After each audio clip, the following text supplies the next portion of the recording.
Mga nagbabagang balita. Ito po si Boy Suroy.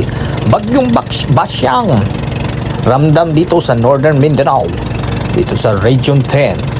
Baliangao, Misamis Occidental. Ito po ang dagat ng Baliangao, Misamis Occidental. Ramdam po dito ang Bagyong Basyang. So kita nyo naman, walang init at natabunan ng ulap ang kalangitan dahil sa Bagyong Basyang.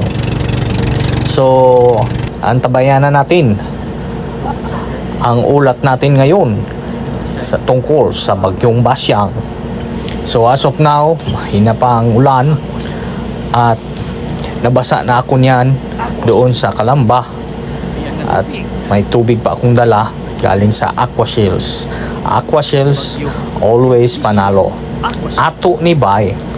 So mayong hapon ngayong higalaan. Update sa Bagyong Basyang. Pauwi na tayo.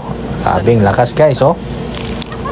So ramdam dito sa Northern Mindanao, Baliangao, Misamis Occidental, Region 10. At ito po ang iyong lingkod, Boy Suroy. Nagsuroy-suroy sa kadagatan maski ulan.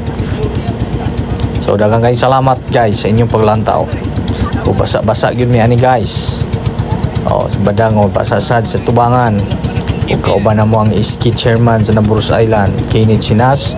O kaya uban sa iyang lola, si Merlita Kulot. O diri na kutob ang ato ang pagbalita.